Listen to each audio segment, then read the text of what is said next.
Es gribu runāt, jo... Kāpēc es nevarētu runāt? Vienkārši, kāpēc es to saku? Es gribu, protams, runāt par Jēzu Kristu, jo ir tā, ka cilvēki reizēm bieži tas notiek, kad grib runāt par Jēzu Kristu, un saka, es taisa savu muti, patur Jēzu savā sirdī. Bet nē, bet kāpēc? Vispirms jau Jēzus pateica, ejiet un sludiniet evaņģēliju visām tautām. Ne jau, ka es baigi eju un vienmēr visiem to stāstu, bet tā tad es varu runāt. Jēzus man ir devis atļauju. Un tāpēc es varu runāt, ja varu runāt par visādām netiklībām un visādām tādām citām lietām. Kāpēc nevarētu es runāt par Jēzu Kristu? To, ko viņš ir darījis. No kā viņš man ir atbrīvojis. Un ko es gribēju padalīties ar to, kad es pastījos, tā teikt, Dievs man atkal deva paskatīties, kā ir bijis agrāk. Agrāk es domāju, ka tā ir baigā dzīve, tusiņi, alkohols, narkotikas. Un tā ir baigā atpūta, bet kā tur atpūta? Pamosties ar sāpošu galvu, slikti, atstāja savus sekas, agrāk vai vēlāk paliek tukšums.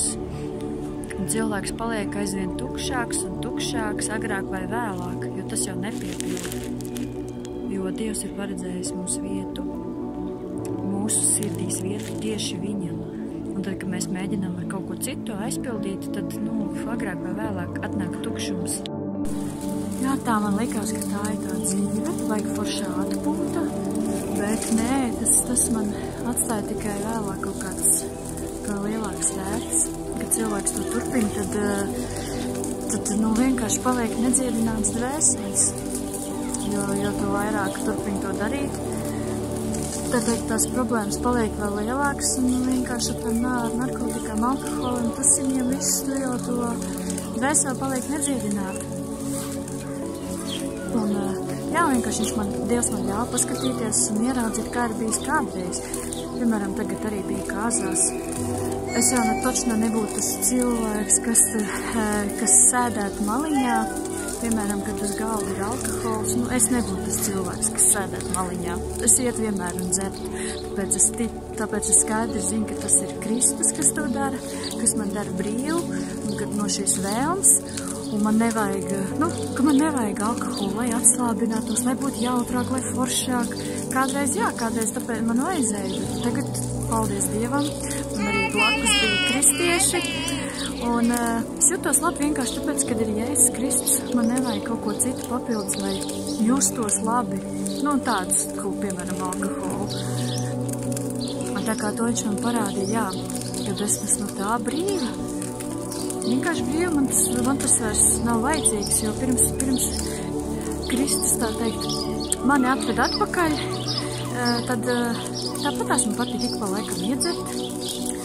Un man patīk reizēm tās bija uz 2 dienām.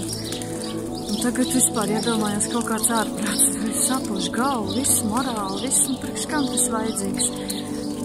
Kad tagad to prieku, tā teikt, var atrast un piepildīt sevi, dabūt to prieku bez kaut kādiem kaitīgiem ieradumiem.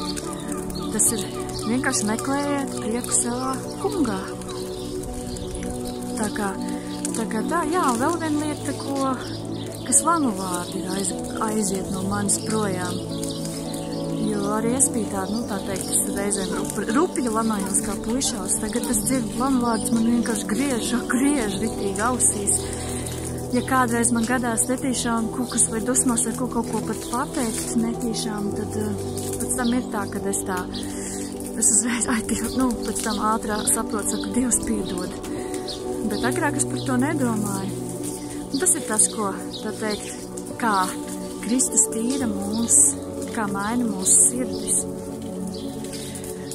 Tā kā, jā, katram, kurš domā, vai kurš patreiz ir tādā brīvplūsmā, pašplūsmā, tādās ballītēs un tusiņos, narkotikās.